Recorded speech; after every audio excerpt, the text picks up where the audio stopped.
Saya kasih judul Jiwa yang Merindukan Hisop Ilahi dari Mazmur pasal 51. Saya akan bacakan dulu Mazmur pasal 51.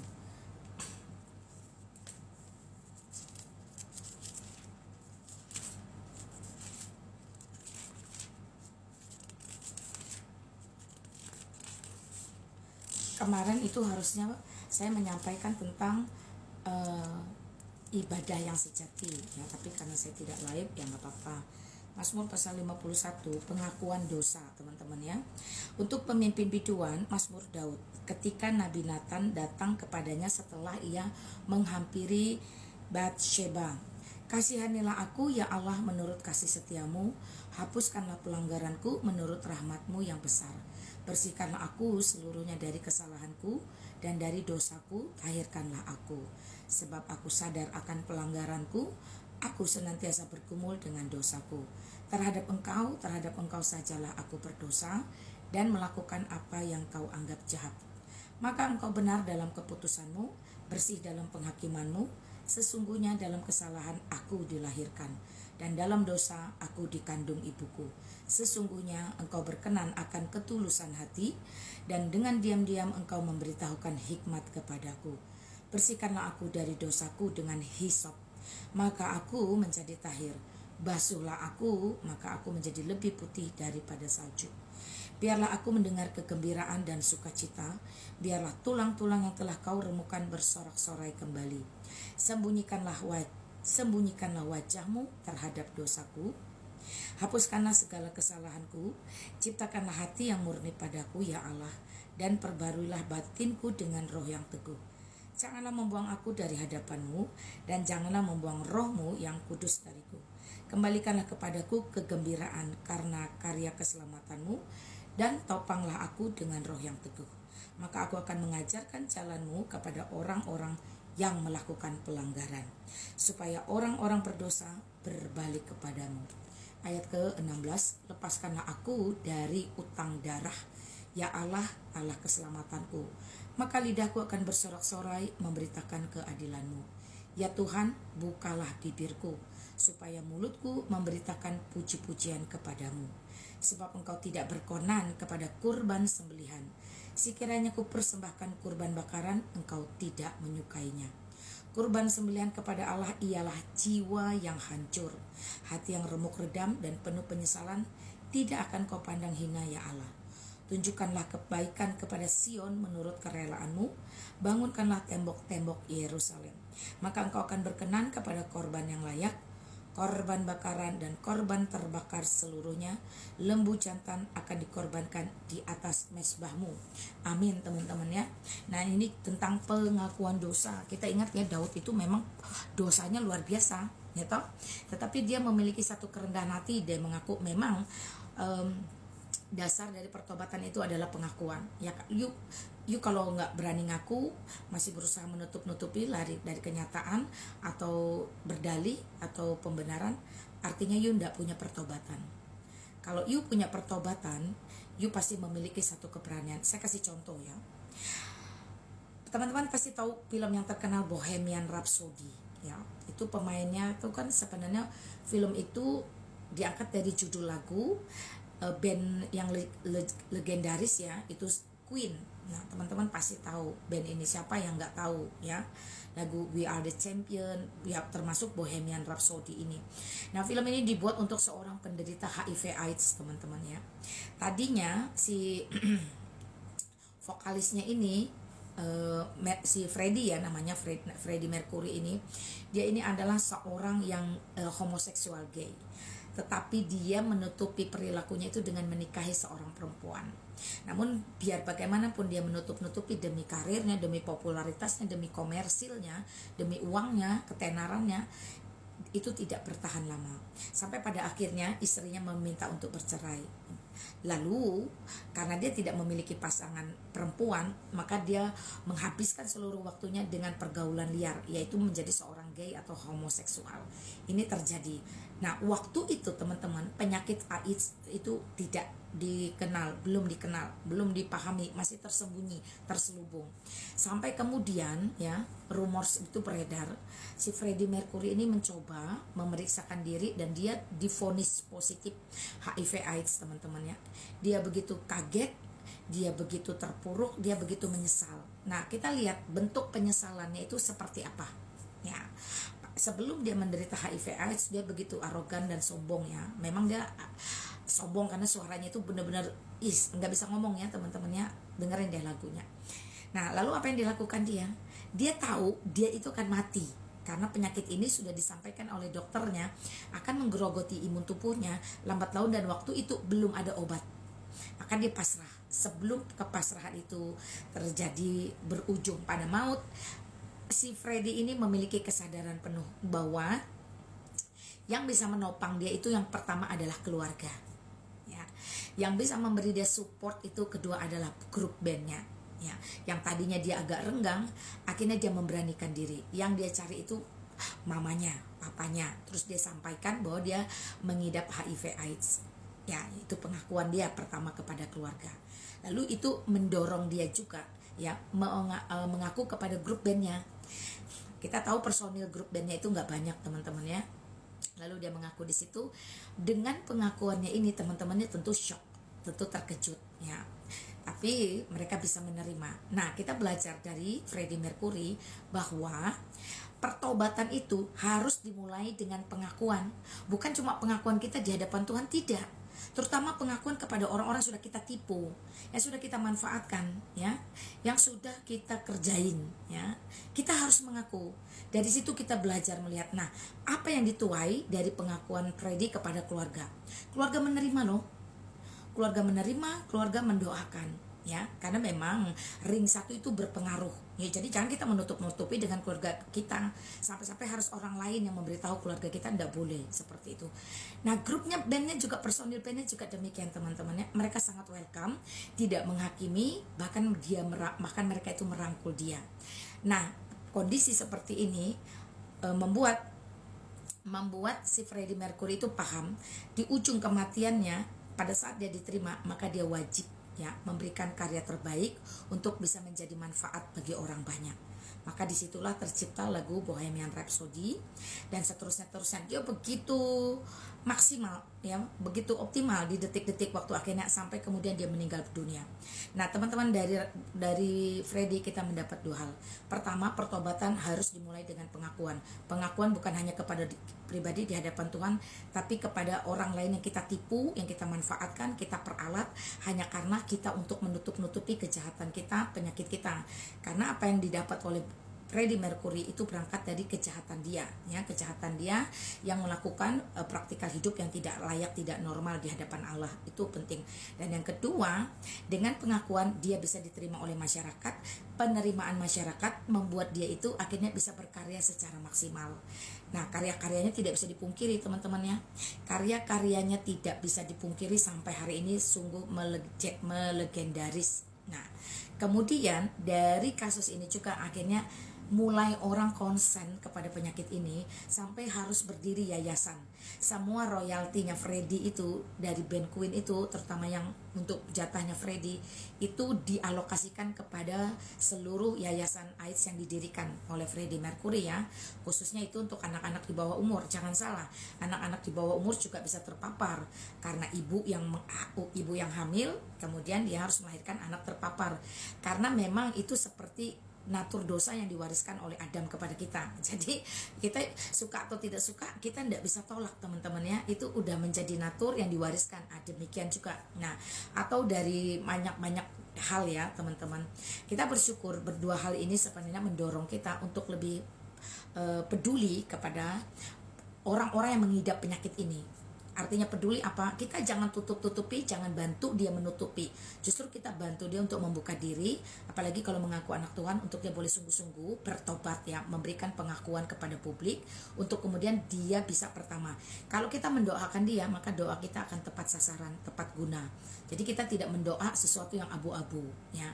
Ya, kita berdoa untuk kesembuhan, Tidak ada yang mustahil toh bagi Tuhan. Kita berdoa untuk pertobatan karena tidak mudah. Freddie Mercury mengakui tidak mudah bertobat dari gaya hidup seorang homoseksual dengan penggunaan obat-obatan untuk kemudian tiba-tiba polos-polos saja. Enggak. Karena dosa itu mengikat, teman-teman ya. Dosa itu mengikat, tidak bisa tidak, pasti ada cara untuk kita benar-benar bisa terlepas, yaitu karena kemurahan Tuhan. Kemurahan Tuhan sekali lagi dan penerimaan masyarakat sekali lagi itu berpulang kepada kita sebagai pengidap. Apakah kita ada kejujuran, apakah kita ada keberanian, ya, dan seterusnya, sehingga dosa itu bisa dihisop. Ya, kita mau belajar dulu bagaimana Daud ini membuat pengakuan dosa terkait hal besar yang dilakukannya.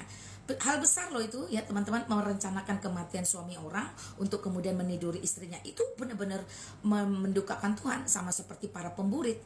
Bahkan Alkitab dengan keras berkata, para pemburit tidak mendapat bagian dalam kerajaan Allah. Ya, selesai sampai di situ toh. Tidak ada kompromi, tidak ada toleransi.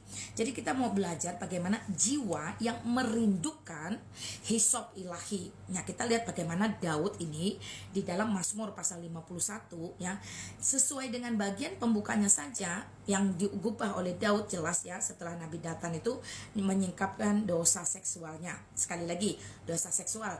Daud tidak memiliki sex oriented yang menyimpang. Dia normal. Dia tertarik kepada laki-laki. Kepada perempuan ya. Dia normal. Dia tidak melakukan hal-hal yang hina, tetapi caranya adalah laki-laki itu perempuan itu ternyata milik orang, istri orang. Jadi kita mau lihat.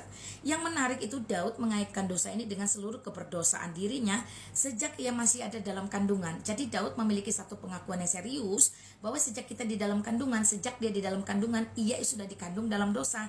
Karena apa? Karena sekali lagi natur dosa yang diwariskan oleh Adam itu kepada kita melekat. Itu melekat teman-teman ya. Itu satu paket komplit ya. Kalau you dilahirkan sebagai manusia, maka automatically you itu punya natur dosa. Natur dosa itu melahirkan perbuatan dosa. Nah, teman-teman harus bisa bedakan mana natur dosa, mana perbuatan dosa. Natur dosa sesuatu yang diwariskan oleh Adam, perbuatan dosa hasil dari natur dosa.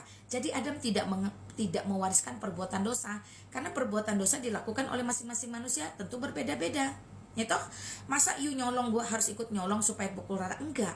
Yang pukul rata sama adalah natur dosa, tetapi perbuatan dosa dihasilkan oleh masing-masing manusia. Namun perlu diingat, karena keberdosaan Adam, maka natur dosa ini melekat.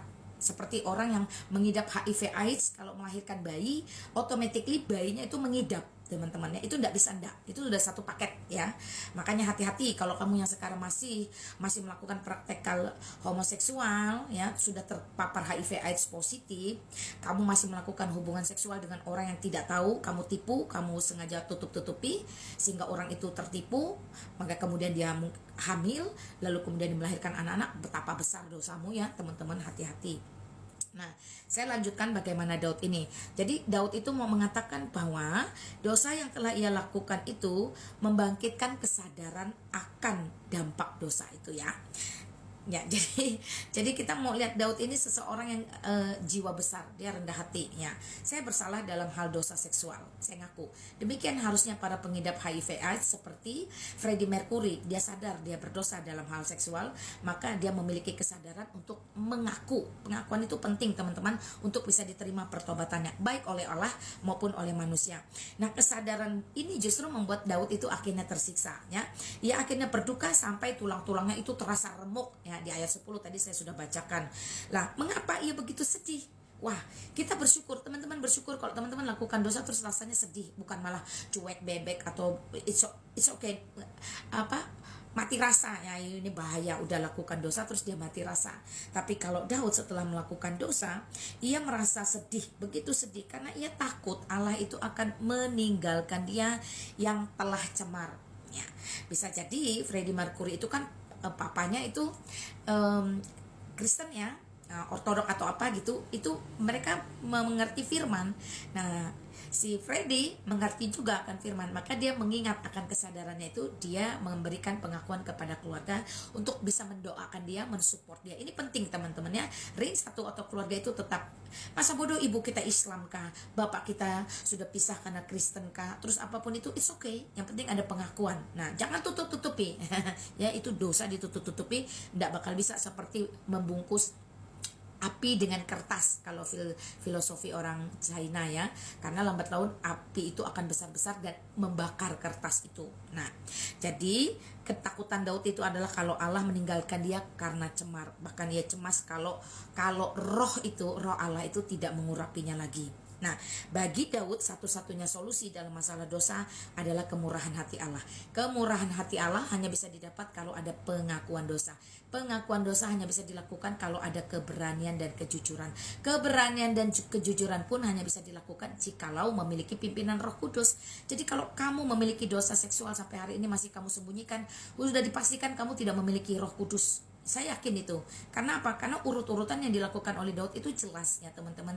Jadi kalau kamu masih mengidap HIV AIDS, kamu masih melakukan praktikal homoseksual, kamu menutup-nutupinya dengan tiap hari berteriak Tuhan, Tuhan, Tuhan, bahkan mengklaim diri sebagai seorang apologet yang begitu populer, begitu komersil, ya begitu mudah, seolah-olah melebihi orang-orang yang sudah sekolah teologi, sekolah Alkitab. Wah, itu luar biasa kejahatannya ya, berlipat-lipat kali ganda. Ini membahayakan sekali, menipu diri sendiri, menipu publik.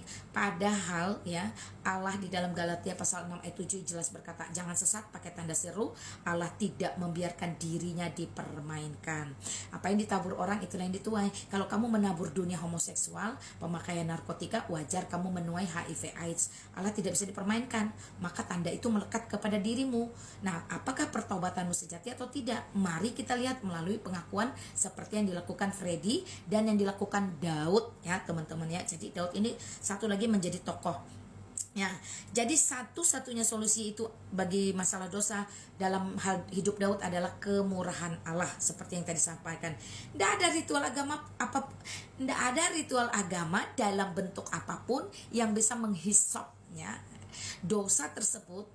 Tidak ada ya, selain kemurahan Allah. Tidak ada yang bisa menghapuskan dosa tersebut. Maka Daud merasa dia membutuhkan hisop ilahi, yaitu tindakan belas kasihan Allah yang menyucikan dirinya. Jadi hisop itu adalah satu tindakan bentuk dari kemurahan Allah untuk menguduskan kita lagi, menyucikan diri kita lagi. Dan itu merupakan sebuah belas kasihan atau kemurahan. Kita itu setiap hari butuh belas kasihan Allah loh teman-teman. Saya kalau nggak dibelas kasihani Allah, rasa-rasanya saya hari ini tidak mungkin bicara tentang Tuhan, tidak mungkin bisa memberkati orang di kampung itu sepanjang jalan, tidak mungkin ya. Itu karya Allah dalam hidup saya melihat itu dengan jelas ya. Nah, jadi belas kasihan Allah itulah yang akhirnya dibutuhkan oleh Daud untuk bisa menghisapnya semua dosanya, termasuk dosa seksualnya. Ya puji Tuhan ya. Mazmur ini mengajarkan kepada kita pelajaran yang penting dan berguna, bahwa Allah itu sebenarnya mencari jiwa yang hancur. Jiwa yang hancur, bukannya sombong. Aku ini apologet muda loh, penggemarku banyak. Satu kali ngoceh dipercaya sampai orang yang uzur 80, 90, 70, 60 tahun pun percaya. Padahal umur baru 19, 20 yang gak jelas, gak kuliah, gak sekolah teologi, gak belajar Alkitab dengan serius, tidak bergereja, tidak dijemaatkan, tidak digembalakan.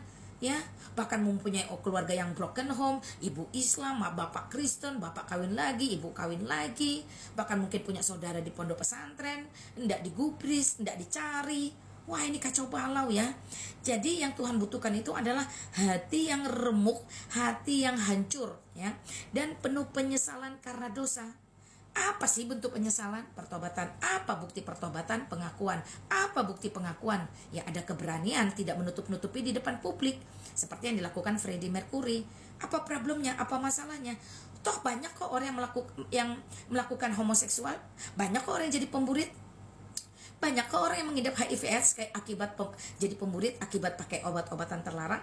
Tapi masalahnya, apakah kamu mau seperti mereka yang tidak mau memiliki pertobatan sungguh, atau mau seperti Daud, memiliki hati yang hancur, hati yang remuk redam untuk boleh datang ke hadapan Allah dan kemudian berani membuka diri. Daud itu begitu ditegur, dia membuka diri teman-temannya, tidak malah menutup-nutupi, mencari orang yang membela, pembenaran kesana kemari, membalikan cerita dan segala macam. Tidak benar. Allah semakin tidak berkenan. Jadi Matius pasal 7 ayat 21, 22, 23 itu akan terjadi. Bukan kamu yang setiap hari teriak Tuhan, Tuhan, Tuhan, Tuhan yang akan masuk dalam kerajaan Allah. Tapi apakah kamu ada melakukan kehendak Bapa? Apa itu kehendak Bapa? Kasihilah Tuhan Allah dengan segenap hati. Bagaimana mungkin kamu mengasihi Tuhan Allah dengan segenap hati kalau kamu mendustai seluruh kebenaran firman-Nya dengan tidak ada pengakuan pertobatan? Kasihilah sesamamu manusia. Bagaimana mungkin kamu mengasihi manusia kalau kamu menipu, membohongi manusia publik ya, terkait tabiatmu, terkait penyakitmu, yang sebenarnya itu bisa menjadi bumerang bagi orang banyak ketika sungguh-sungguh mempercayai kamu. Itu penipuan besar, itu kejahatan ya. Saya pribadi kalau mau cerita pengalaman pribadi, saya pernah ditipu oleh orang seperti ini teman-teman ya. Saya dimanfaatkan, saya ditipu, saya dikerjain, saya dikadalin ya. Ya seperti itu. Kalaupun saya dibayar 1 miliar, rasa-rasanya saya tidak mau ya. Tapi Tuhan izinkan saya untuk saya itu berani speak up, mengatakan kebenaran. Dan puji Tuhan hari ini Mazmur 51 tetap kembali mengingatkan kita bagaimana Daud, bagaimana seorang Freddie Mercury dalam Bohemian Rhapsody. Teman-teman tonton deh film itu syarat ya, banyak hikmah di sana, ada nilai. Bukan hanya seni kita belajar di sana, bukan kita menghargai musik yang indah ya, pita suara yang bagus, tapi kita belajar bagaimana menjadi seorang laki-laki sejati, jantan, gentle itu kayak apa, tidak menutup-nutupi. Nah ini juga dicerminkan oleh seorang Daud ya. Allah itu sangat menghargai orang-orang yang menyadari betapa jahat dan kotornya dosa-dosanya. Nah itu ya, Daud menyatakan dengan jelas ya. Allah itu ya sangat menyukai orang-orang yang mengakui keberdosaannya, lalu memerlukan belas kasihan. Jadi kalau sudah nggak ngaku, masih bohongin publik, pembenaran di sana sini ya, mau harapkan belas kasihan Tuhan? Saya rasa-rasanya sih tidak ya. Makanya boleh lah ya, boleh dilihat ya nanti faktanya seperti apa. Nah dengan cara yang berbeda Tuhan Yesus itu berkata, berbahagialah orang yang berduka cita karena mereka akan dihibur. Berduka cita karena apa? Karena dosanya. Jadi bukan berduka cita karena ada orang meninggal, karena ada musibah, karena gagal karir, enggak. Tapi dia berduka cita karena dosa yang dilakukannya. Maka berbahagialah orang yang seperti itu. Aku udah melakukan dosa, sedihnya gak habis-habis ya. Sedihnya gak habis-habis. Nah seperti ini yang dilakukan oleh Daud. Jadi kita bersyukur firman Tuhan itu hidup. Alkitab satu-satunya sumber kebenaran dan kehidupan. Saya dulu punya kitab, isinya itu cuma dongeng dan kebodohan serta kebohongan. Jadi ketika Daud hari ini bercerita bagaimana pengakuan dosa itu betapa pentingnya, kita pun dipulihkan dan diingatkan lagi. Apakah teman-teman merasa gelisah akan kesalahannya? Atau udah mati rasa karena dosa yang dilakukannya? Ya. Teman-teman boleh setiap hari itu introspeksi, evaluasi atau kaji diri ya. Kalau kalibrasi hati itu lebih kepada kita memikirkan ulang, motivasi saya apa nih, motivasi saya apa nih ya. Berpikirlah untuk bisa memiliki motivasi itu yang murni. Nah dan menjaga itu. Lalu apakah teman-teman hari ini merasa gelisah atas kesalahan yang perlu diakui di hadapan Tuhan? Masih tahan-tahan, masih sembunyi, nggak ada yang tahu, nggak ada yang lihat, masih? Belajar dari Daud, belajar dari Freddie Mercury, seorang pengidap HIV AIDS ya, belajar dari Daud yang juga melakukan kejahatan atau kesalahan atau dosa seksual. Ya, teman-teman bisa lihat di situ ya, supaya apa? Atau adakah kebiasaan buruk, pikiran negatif teman-teman ya yang membuat teman-teman itu akhir-akhir ini berduka, ya ditegur oleh Roh Kudus, akhirnya mulai berduka atau bersedih. Waduh, aku ini selalu begini, berdosa terus ya. Atau teman-teman benar-benar teman-teman juga mulai melakukan hal-hal yang terselubung yang orang-orang tidak ketahui, tetapi itu diketahui oleh Allah, dirimu sendiri dan nuranimu yang akan terus kejar-kejar kamu. Jika itu ada teman-teman, maka teman-teman sebenarnya sama seperti Daud, membutuhkan hisop ilahi ya. Teman-teman yang mau naik sabar, saya sedang memberitakan firman, jadi tidak boleh diinterupsi ya. Maka datanglah kepada Tuhan. Siapa itu? Yaitu Yesus Kristus. Tidak ada Tuhan lain, tidak ada Allah lain yang pernah ada di muka bumi selain Yesus Kristus. Teman-teman datang kepada Dia yang really, yang benar-benar dapat menghapus dosa-dosa kita. Mana ada pemimpin agama, tokoh agama atau manusia lain di muka bumi yang bisa menghapus dosa-dosa kita? Dosanya sendiri dia belum tentu sanggup, belum tentu bisa. Dia pikul dosa papa mamanya, dia pikul dosa adik-adiknya aja belum tentu. Apalagi dosa orang sebanyak yang dilakukan Kristus lakukan. Ya, datanglah kepada Kristus karena Dia yang sanggup ya, sanggup menghapus dosa-dosa. Jangan tunggu sampai orang lain datang untuk tegur kita. ya. Jangan sampai orang lain itu datang untuk tegur kita. Ya, bersyukur ini diberi contoh bagaimana Nathan datang tegur Daud, ya. Tetapi setelah kita membaca firman Tuhan, waktu zaman Daud kan nggak bisa belajar dari siapa. Hari ini kan kita bisa belajar dari Daud. Ya toh? Jadi ada perbedaan. Daud nggak tahu belajar dari siapa, keburu ditegur oleh Nathan. Hari ini kita bisa belajar dari Daud bagaimana tuh firman mengingatkan kita jangan keburu ada yang tegur. Kita datang sendiri ke hadapan Tuhan, ya, mengakui semua itu. Nah, datang kepada Tuhan, ya. Ya. Orang yang menegur kita itu bisa jadi dia tidak muncul dalam waktu dekat, ya, atau bahkan dalam hidup kita. Tetapi itu akan tetap menjadi sebuah rongrongan yang tidak akan pernah selesai. Teman-teman tahu ya rasanya dirongrong kayak apa? Nggak ada sukacita, nggak ada damai sejahtera, nggak ada kasih. Karena segala sesuatu dirongrong dan dirongrong. Jadi teman-teman belajar dari Daud, tangisilah dosa-dosa yang membuat kita itu jauh dari Allah.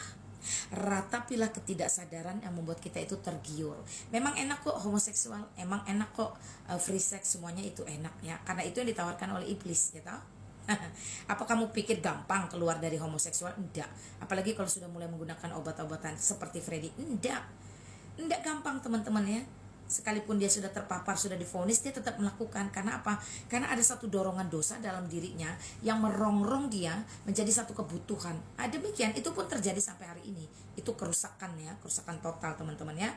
Ratapi ketidaksadaranmu sehingga kamu tergiur dengan hidup sebagai seorang pemburit, sebagai seorang penjina, dan yang lainnya. Jadi hawa nafsu yang membuat kita itu tergiur dan terasing dari Allah, itulah yang harus kamu tangisi, itu yang harus kamu sadari, itu yang harus kamu ratapi. Berbahagialah orang yang berduka cita, maka ia akan dihiburkan. Berduka cita karena dosa-dosa. Puji Tuhan, teman-teman. Amin. Ya, itu hasrat duniawi, ya, teman-teman. Wah, banyak banget, teman-teman. Makanya sangat disayangkan tuh kalau ada orang ngaku-ngaku apologet tapi kehidupannya belum diberesin di hadapan Allah, di hadapan masyarakat, sehingga masyarakat itu masih tergila-gila. Dia seorang homo, masih yang pengen dengan dia. Wah, ya, orang kalau sudah jatuh cinta kayak kucing rasa coklat, ya. Orang kalau udah jatuh cinta disuruh apa aja oke, ya. Nah, ini membahayakan, ya, seperti itu, teman-teman, ya. Silakan teman-teman, apakah ada yang mau naik? Saya open gate. Tadi waktu saya ngomong banyak banget yang pengen naik, setelah selesai pada kemana?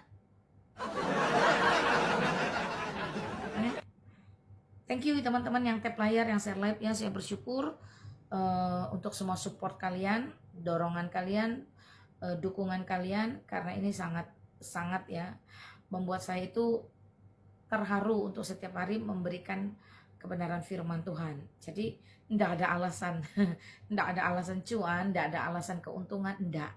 Tapi karena teman-teman itu support, berarti ruangan ini tetap harus konsisten berjalan, ya, setiap malam. Kalau saya tidak bisa, mohon diizinkan, ya, teman-teman, ya. Ya, silakan. Apakah ada? Shalom Iman, apa kabar? Kabar baik, thank you, ya. Thank you. Teman-teman yang mau naik, monggo silakan saja. It's okay. Ya, mana yang mau pada naik tadi pada kabur semuanya, gak sabaran, ya. Apakah ada pertanyaan primer untuk teman-teman di YouTube? Thank you teman-teman di YouTube, ya. bunyi telepon. Oh iya, sorry, tadi ada pendeta John, ya, telepon saya nggak angkat memang. Saya telepon beliau siang, ya, kalau nggak salah sampai sore, beliau nggak angkat, ya. Jadi saya ya sudah lah gitu, ya. Thank you. Saya cuma mau tanya ini, apa tadi, beliau kan senior, saya anggap senior lah, boleh, dan dia partner sharing saya. Mau tanya, kalau mau lamaran orang Batak itu biasa bawa apa hantarannya gitu. Secara adat saya nggak ngerti soalnya, teman-teman, ya. Prepare untuk anak sulung saya, teman-teman, doakan. Ya, oke, silakan teman-teman. Silakan Bung Has. Saya mengatakan bahwa kalau nggak murtad pasti rugi, karena saya sebagai orang Islam dulu belum mati saja saya sudah merasakan kerugian ketika masih hidup di muka bumi, apalagi setelah saya mati, karena pada faktanya Muhammad sendiri tidak bisa memastikan dia ada di mana setelah kematian. Bahkan pada faktanya Muhammad sendiri mengatakan bapak dan mamanya itu ada di neraka. Nah, ini sesuatu yang membuat saya itu nggak worth it, ya, untuk diikuti seumur hidup. Untuk diyakini, dipercaya seumur hidup itu nggak sepadan dengan seluruh penderitaan, kehinaan, ujung-ujungnya tetap ada di dalam kebinasaan. Nah, maka itu saya memutuskan untuk hijrah, keluar dari kegelapan, masuk ke dalam terang Kristus, dan berani berkata kepada dunia, sounding ya, bahwa kalau tidak murtad, keluar dari gelap, masuk ke dalam terang Kristus, kamu akan rugi dunia akhirat, karena kamu akan binasa, teman-teman.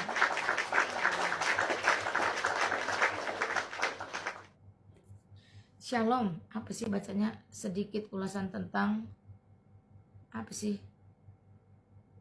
Oh, saya nggak tahu bacaannya apa itu.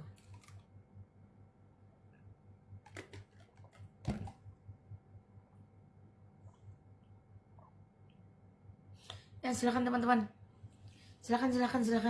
Mumpung saya ada waktu, mumpung saya masih kuat nih, saya masih kuat, masih ada waktu, monggo. Silakan.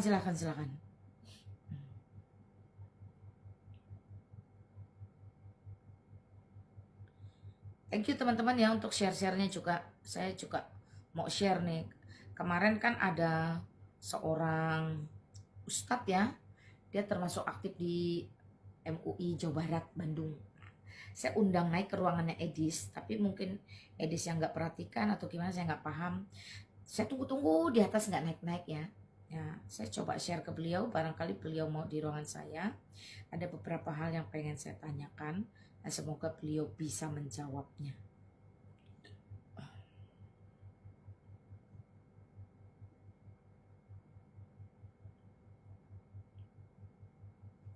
Apakah ada pertanyaan primer, teman-teman? Kacamata saya ini kotor.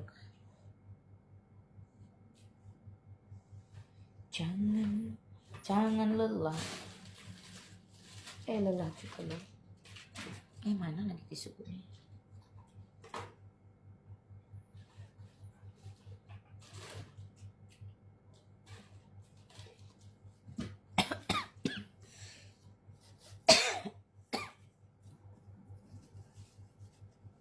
Teman-teman, saya tidak baca tulisannya.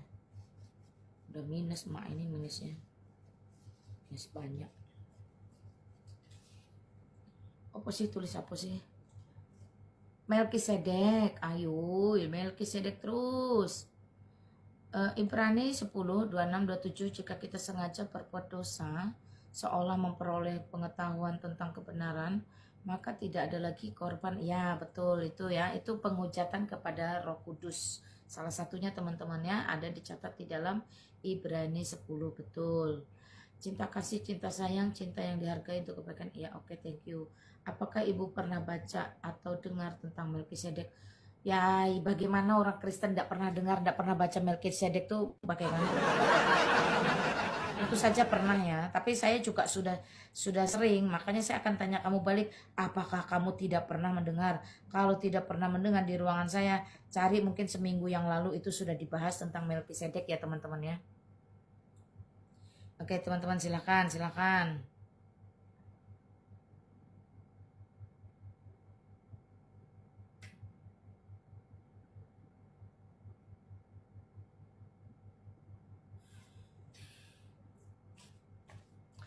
Sila. Saya nggak teriak-teriak teman-teman, suaranya sudah susah.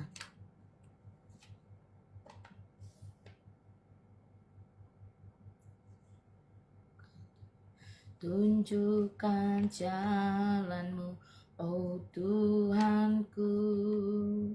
Mohon kau pimpinku ke jalanmu, ke jalan yang lurus memandang Tuhanku, terang surga pimpinku ke jalanmu. Sewaktu ku susah tiada senang, Kau yang memimpinku ke jalanmu. Saat ku sendiri dan ku tak mengerti, mohon kau pimpinku ke jalanmu.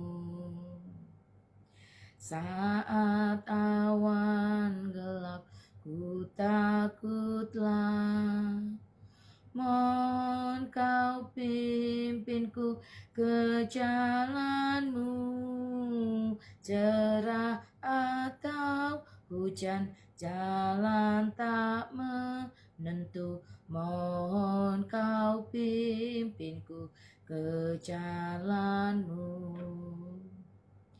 Ajalku tibalah, ku jumpamu, tetap kau pimpinku ke jalan-Mu, sampai hidup usai mahkota menunggu. Mohon kau pimpinku ke jalan-Mu.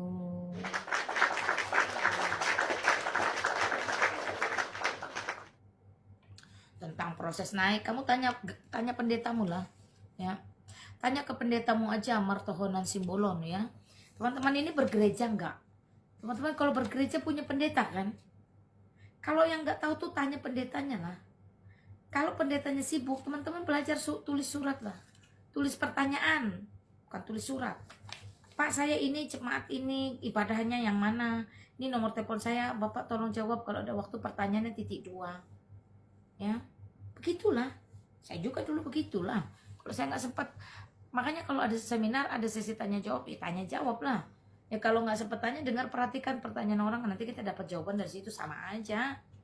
Ya, tapi saya mau teman-teman itu ada usaha, bukan usahanya itu cuman nanya, belajar. Kalau pendeta kan sampaikan ke kita, belajar. Kalau kita lewat surat dibalas, kita bisa simak, paham, belajar gitu ya. Bukan saya nggak mau jawab.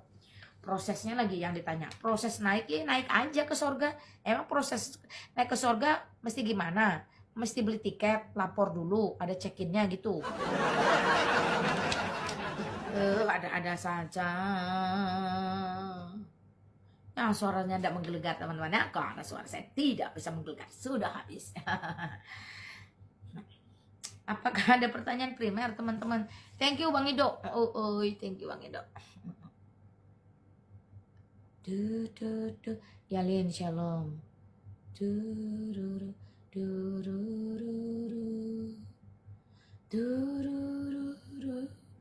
Nah, kan suaranya habis kalau suara rendah. Ini setengah suara. Kan biasanya menjerit-jerit, melengkang-lengking. Ayo teman-teman, dikasih kesempatan. Ada 100 orang lebih, ada 200 orang lebih, ada 300 orang. Apakah ada pertanyaan? Bogor hadir, silakan Bogor. Apakah ada yang mau ditanyakan? Yesus sahabat sejati yang memberikan sentosa, tiap hal boleh ku bawa.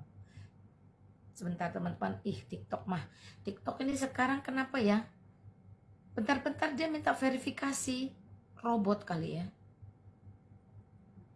Dalam doa padanya, bila hatiku gelisah, aku salah dan lemah, karena lalai serahkan hidup dalam doa padanya. Teman-teman tahu nggak ini lagu mirip dengan lagu apa? Lagu nasional. Kulihat Ibu Pertiwi sedang bersusah hati, air matanya berlinang, Mas Intan yang kau kenal.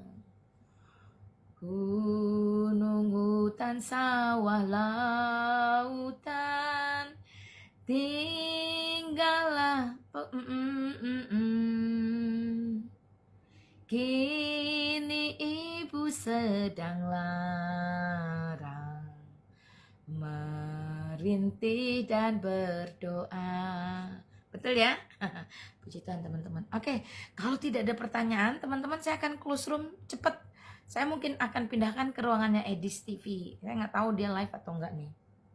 Tapi kalau ada pertanyaan saya tunggu ya.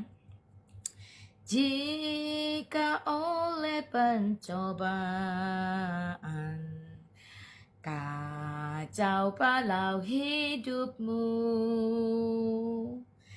jangan lagi putus asa, pada Tuhan berseru. Yesus kawan yang setia, tidak ada taranya.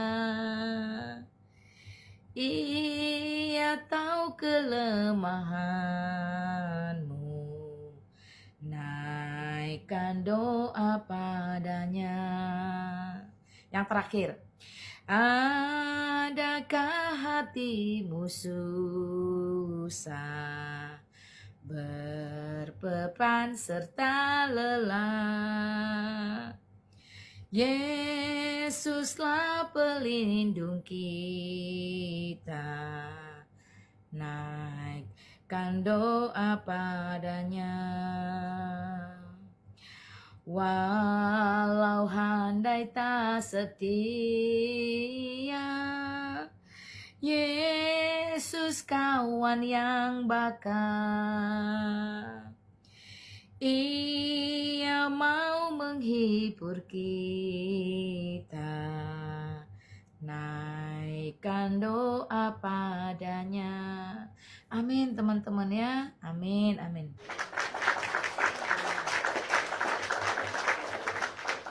Maka kalau mau pasang togel dosa enggak? Dosa lah teman-teman ya. Karena Tuhan tuntut kita bekerja, bukan kita malas-malasan dengan berjudi. Ya, saya pernah masuk dalam dosa ini tahun 2000 berapa ya? 2020 apa 2021? Transisi 2020-2021. Walaupun saya enggak pasang togel, enggak. Saya trading teman-teman ya. Saya trading karena pandemi. Bisnis kuliner, franchise, semuanya itu bubar ya. Kita tahu sendiri lah beberapa, enggak usahlah kita berbicara tentang franchise makanan resto yang duduk datang makan. Rumah ibadah saja tutup teman-teman ya. Betapa waktu itu menyedihkan corona itu ya toh. Nah itu bukan cuma saya yang terpapar bukan hanya ekonomi yang babak belur gara-gara bisnis itu paling sedih lah Kak, kuliner itu teman-teman. Yang resto-resto yang buka-buka itu udah usah ngomong lah kalau itu. Bisnis itu yang nomor satu hancur. Bisnis perhotelan ya, bisnis hiburan, termasuk taman-taman rekreasi puyar semuanya. Makanya teman-teman boleh cek deh Mekarsari sekarang nasibnya kayak apa ya. Banyak itu yang tutup. Nah, jadi waktu itu saya ditawarin sama temen Katolik dari Surabaya, itu trading. Padahal itu di akhir 2020 itu saya kekeh, gak mau teman-teman. Net 89 kagak mau, karena saya punya prinsip Alkitab. Waktu itu saya waktu itu imannya masih kuat ya, bahwa prinsip Alkitabnya nggak boleh game main judi itu nggak boleh. Trading itu salah satu. Karena apa? Karena kita nggak mau capek. Ya, kita nggak mau capek, cuma mau duduk enak-enak tiba-tiba terima untung, itu nggak boleh ya. Nah udah nih lolos tahun 2020 itu lolos.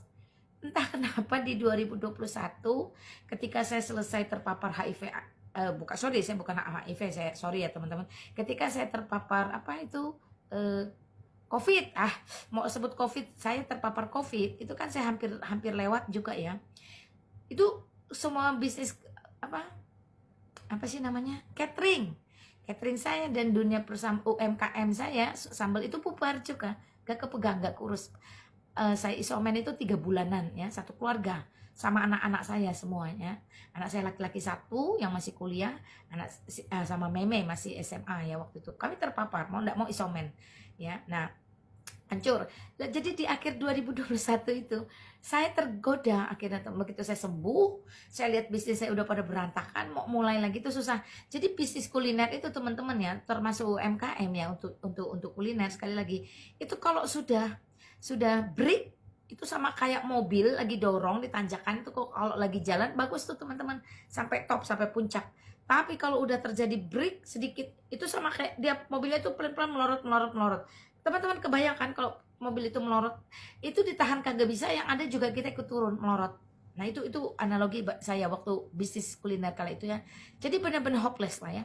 Akhirnya saya tergiur juga dengan teman yang dari Surabaya Katolik ini, ngikut juga, akhirnya keluarlah sekian puluh juta. Aduh, saya benar-benar belajar lah.